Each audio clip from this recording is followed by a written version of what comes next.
Good morning, everybody. How are you feeling? Some of you have come from different parts of the world, so you probably feel a little jet-lagged. I hope you've all had a good night, but when I came here out yesterday, I was really impressed by the scenery that you have chosen to have this event.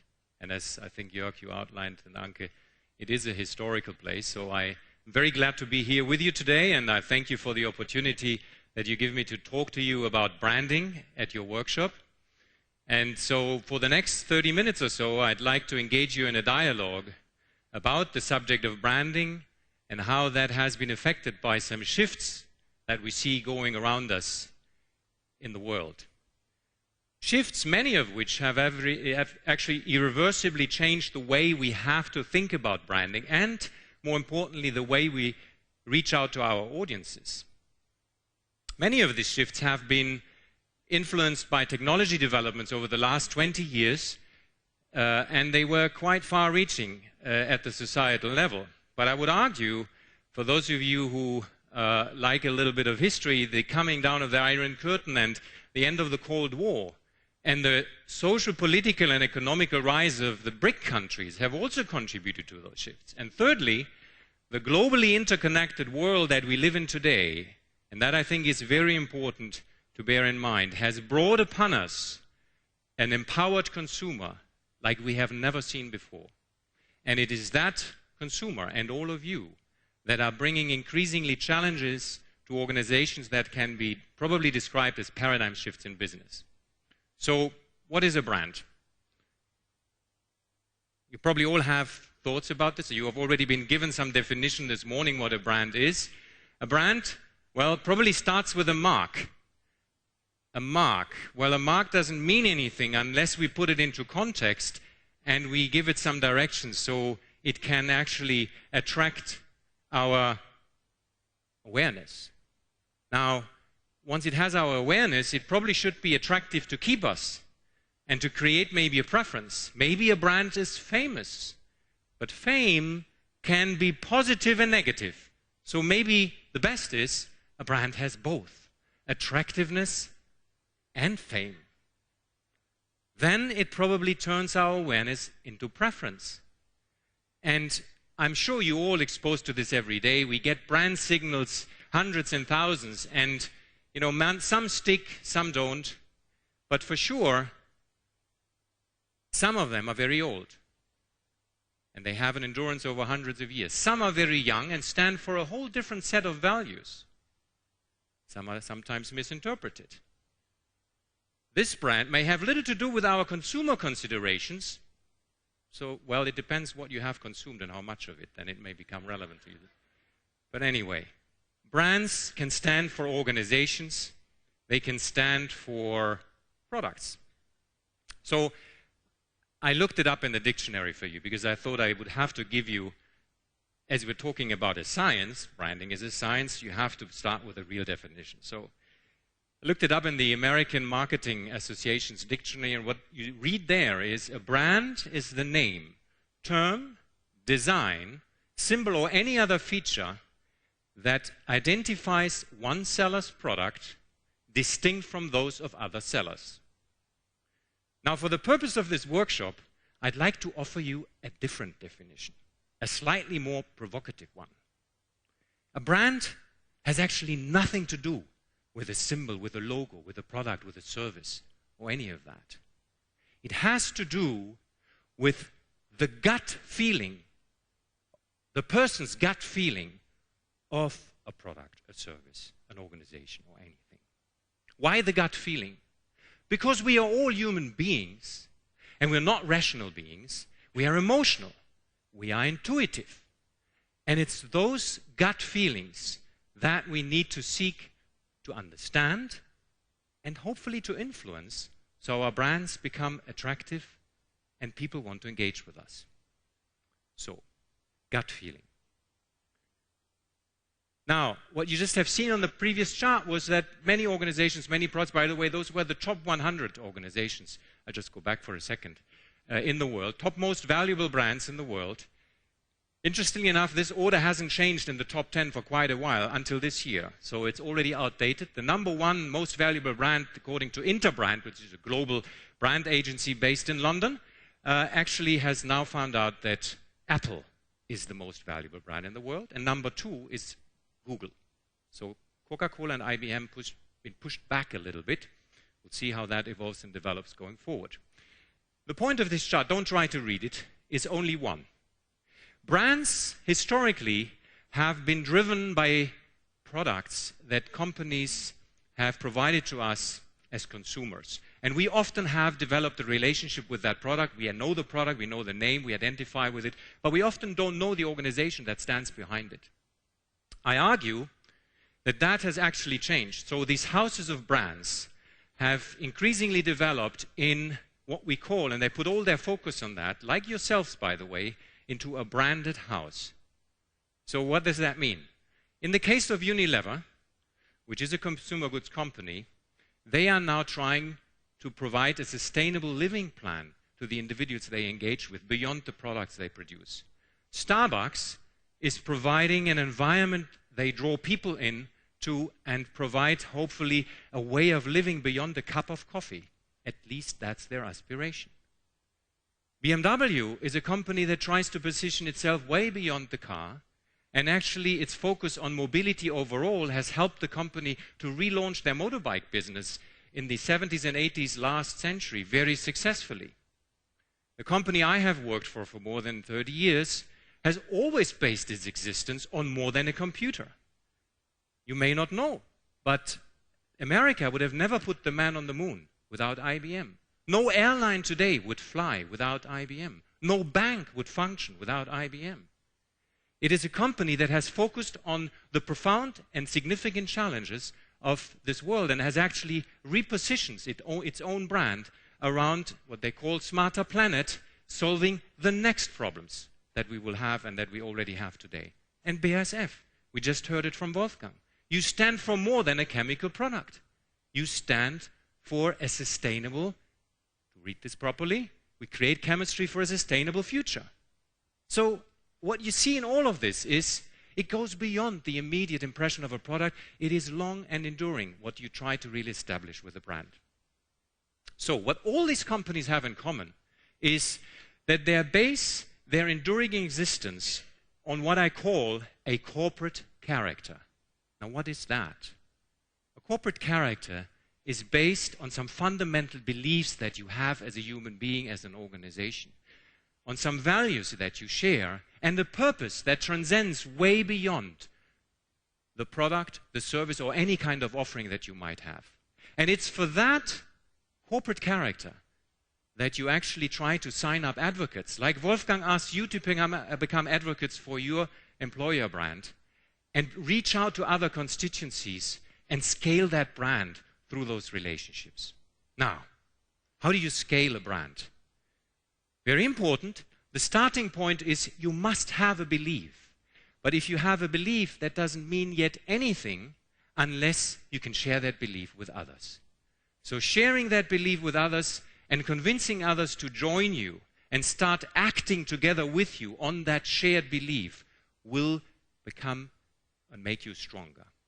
So you build confidence, people act on their beliefs together with you, and then comes the pivotal point. You need to reach out to other constituencies and really scale that effort. That is something that takes years. It's not done overnight, it's not done in months. You need to take yourself time to do that. But you have to stay focused on it and really base it on reaching out to others. So, for the purpose of the workshop, I thought I needed to at least give you a little bit of another perspective on brands. And that is, and I think Wolfgang, you already talked about this, the employee. Why is the employee so important, whether you work in a business to consumer or business to business business?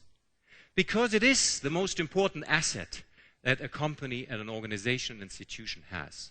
And it is that motivated and inspired employee that is surrounded by probably some processes, but more importantly, the values of the organization they work for that create a distinct corporate culture. And that corporate culture, lived by every day in an authentic way, will create ultimately the brand that you can experience inside and outside the organization. So, companies today, by no accident, are refocusing all their energy on what you are all about, the employee, the most important asset of every brand. Now, what you see here is a little bit of a process, but just very briefly, what you see on the left side of the chart is actually in marketing a process that we have used for more than 100 years. It's called AIDA, forget it, you don't need to remember that. But it is a very sequential way of looking at how you build up awareness and then lead that to some kind of preference and a purchase decision, and hopefully a loyal one so that the buyer comes back. With the paradigm shifts that we have seen over the last couple of years, the last 20, 25 years, however, we have entered, as I said, a hyper-networked, real-time world of mass participation in product design, in development, in marketing and sales, in everything, where, very important, trust and therefore any longer-term value creation is based and mediated increasingly through social interactions. And the scarce commodity in all that is the attention of the individual. So, what does that mean?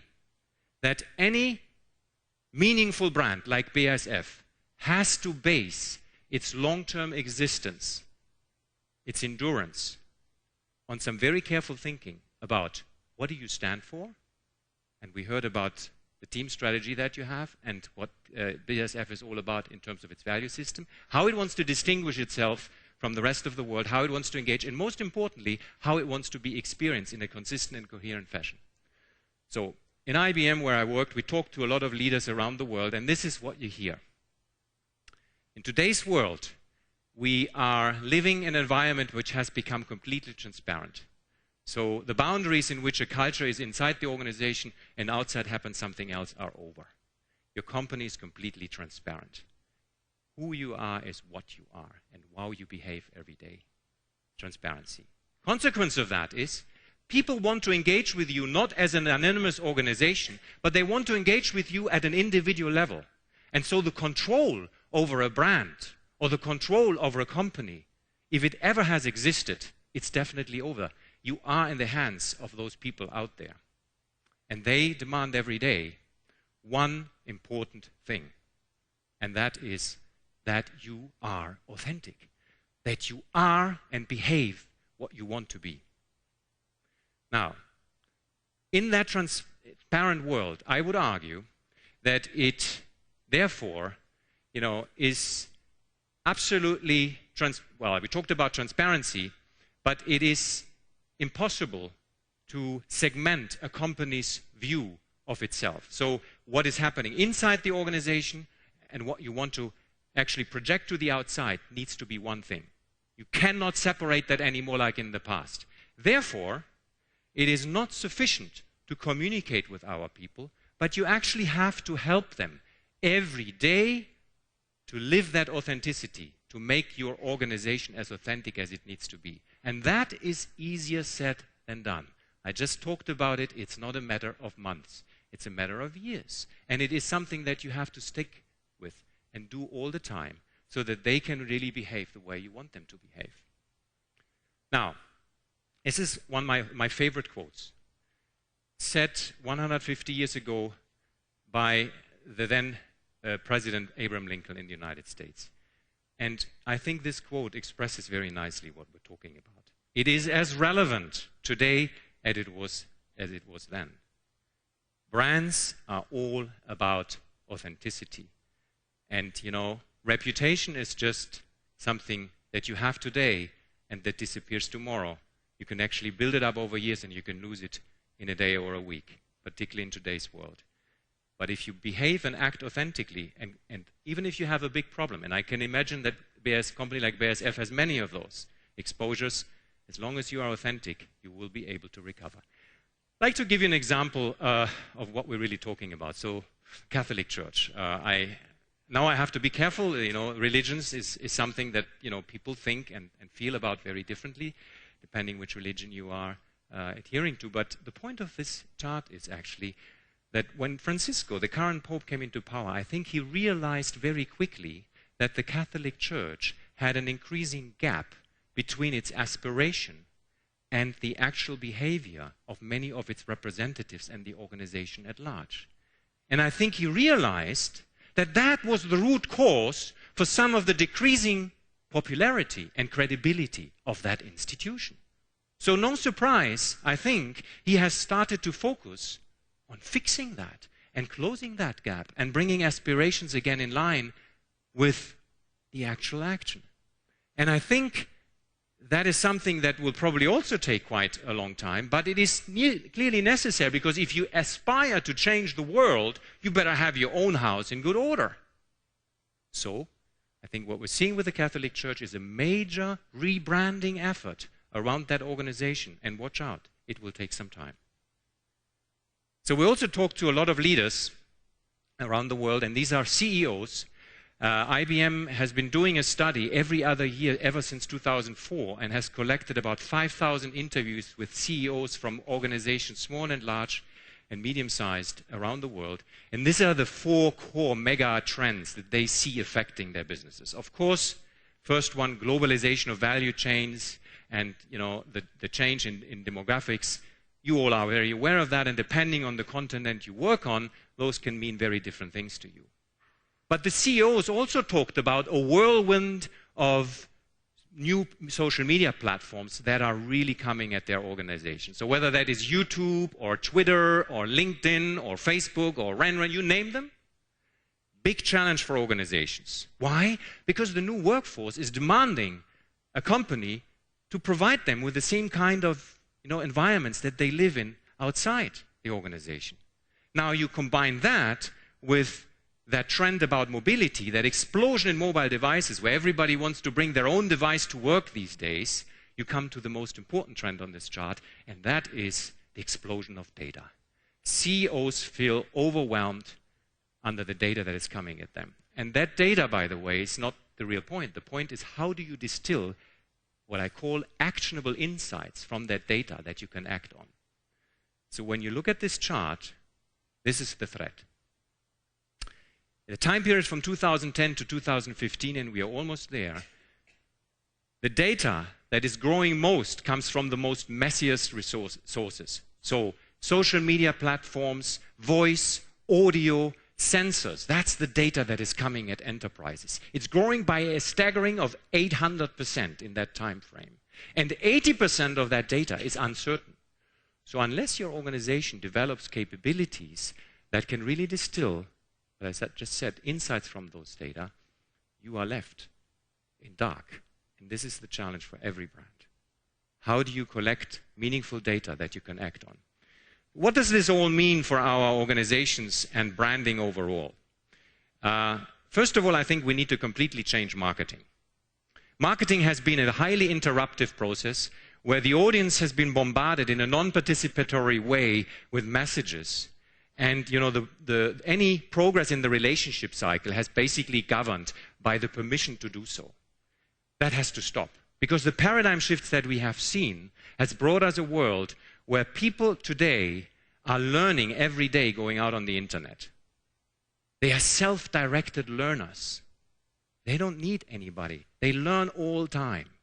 And so unless you engage in a dialogue and provide some kind of understanding and value add to them, and I call this actually, a learning service that you need to provide and convert marketing to, you will not be able to keep them with you. So forget the interruption. You need to be participatory and engaging with them. So we need a new form of content in companies. How we think about content, how we design content, how we develop, how we use it, and how we measure it. Regardless whether that's an individual, an employee, or a third party, or a marketing team, content has to be something different. Content has to be a learning service. So forget company-specific content management systems, as I just said, that bombards people in an anonymous way where you don't even know whether the message sticks. What you have to move to is systems that really engage with people and help the individual to improve their skills, their knowledge, hopefully about you, about your brand. And I would argue, only when we do that will we ourselves get the skills and insights that we need to move on. So unless you engage in this dialogue fashion with people, you will not be able to sustain your brand longer term anymore. So I want to finish up here by talking briefly about why social media is so important in this environment. When you talk about social media, you can think of it in two ways. You can either think of it as a channel, or you can think of it as individuals that are out there communicating with each other. Now, a channel usually is when, you know, a BASF, for example, would put up a Facebook page. I don't know whether you have one. I have to say I didn't look it up, but with the branded name BASF in there. There may be many good reasons to do that, but I warn you, it could easily be perceived as another form of spam. Because a channel is something very different than a network. A channel usually is some form of media that provides a value add, a content, maybe a service, but it interrupts its audience with a sponsored message. So we know radio, television, many of the channels that we know function that way. A network, however, is completely different. It's not linear. It's based on dialogue. People want to exchange a point of view, and if you pump a message in the traditional way we used to do into a network, you will annoy them. At best, they will ignore you. At worst, they will oppose your participation in the network. So, therefore, every company has to think through very carefully, where do I put most of my eggs? Where do I invest? And I would argue, based on the experience that I made at IBM, is that going the route and really focusing on the individual, on the employee, is probably the more sustainable and worthwhile one. So at IBM, to give you this little case study, we have spent 5 years of fruitful experimentation and actually encouraged our people through a very open blogging policy to go out and experiment. Go on YouTube, go on Facebook, go on LinkedIn. You know, everybody was encouraged to do that. And we had quite some, you know, learning in doing so, I can tell you. But what was interesting is that very quickly, the social media activities of the IBMers developed from the periphery of the business to the core. What does that mean? People were not just going out there and doing their Facebook private stuff. They were starting to use networks as they were subject matter experts to connect with other subject matter experts. So we, as IBM, then realized we needed to do something to help them. And we focused on building for certain people. This was a very, a very sophisticated tiered program of enablement of helping them building their own digital identity and ability to go out there. So, in short, for example, we took every employee through a 45 minutes. The company has 450,000 employees. We took them all through a 15 minutes online course and really showed them all the issues, privacy, security, you name them, how you behave on networks.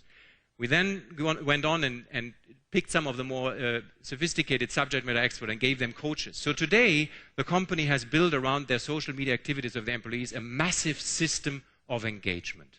A massive system of engagement. And that is what I think will finally bring the fruit home. So to finish, what are some of the new realities? As I said, digital networks have made corporate culture indivisible from corporate reputation. What you are is who you are.